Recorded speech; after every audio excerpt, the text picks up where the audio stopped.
कर रहे हैं। अप्रभावना तो छठे काल में होती है, पंचम काल में अप्रभावना हो नहीं रही है, होती नहीं है, अप्रभावना की जा रही है।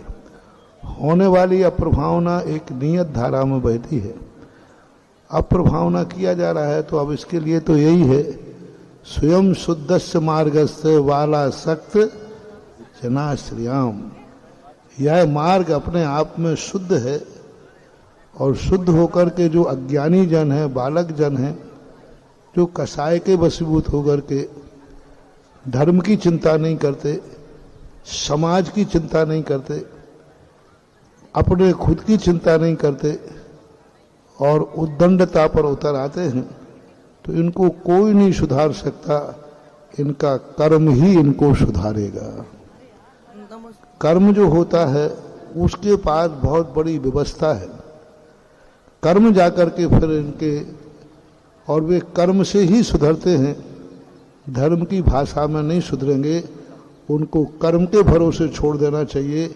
इनका कर्म ही इनको एक दिन ठिकाने लाएगा। और कर्म एक ऐसी विडंबना है जो अच्छे अच्छे लोगों के भी होश उड़ा देता है। जब कर्म पीछे पड़ेगा, अभी तो मस्ती ओढ़ रही है, अभी तो मौज ओढ़ रहा है, अभी तो हंसी आ रही है। जब राजा श्रमिक ने महाराज के गले में सर्प डाला, बहुत खुश हुआ, बहुत खुश हुआ, आनंद में हो गया, ठिलठिला के हंसा और महाराज के साथ व्यंग करता हुआ चला गया। देखा महाराज ने क्या कर दिया, देखा हमने ये कर दिया, हमने ये कर दिया। और हंसता हुआ घर पहुंचकर महारानी चेतना को बताता है ठाठ से, देखा मैं तुम्हारे महाराज को सांप डाल के आया हूं, और बहुत हंसा। लेकिन जब पता चला उसे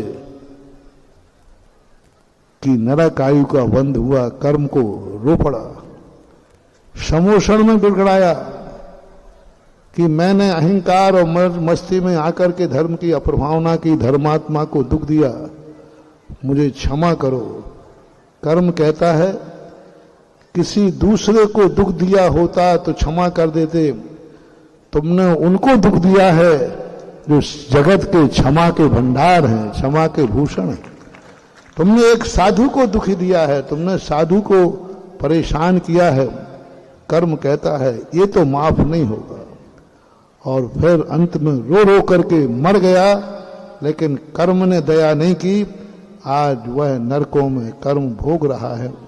तो ऐसे लोगों के लिए कर्म ही सुधारेगा। आप और हम और धर्म इनको नहीं सुधारेंगे। और चिंता नहीं करो, पुण्य का घड़ा कभी भरता नहीं, पाप का घड़ा फूटे बिना रहता नहीं। कर्म फोड़ देता है। कर्म सब का न्यायाधीश है। कर्म, कर्म की डायरी में सब कुछ सत्य सत्य की बातें सब लिखी हुई हैं। धर्म के प्रति जिसको रुचि होती है उसके लिए व्यक्ति इतना सहिष्णु हो जाता है, इतना सहिष्णु हो जाता है कि वह धर्म की अप्रभावना के लिए कुछ भी कर लेता है। साक्षात चोर को जिनेन सेठ ने ये कह दिया, साक्षात चोर था, रत्न निकाल के लाया था। और जिनेन सेठ कहते नहीं, वो तो मैंने बुलाया था। और उनको मालूम था कि इसने चोरी की है, क्योंकि वो धर्मात्मा थे, सम्यक दृष्टि थे। वो उस चोर के लिए भी अपना आप कहते कि मैंने बुलाया था। ये होता है धर्म।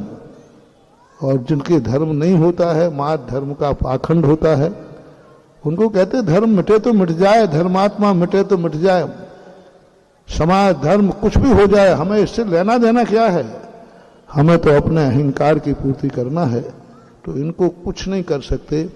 कर्म का इंतजार करो, कर्म अपने आप, देर है अंधेर नहीं है।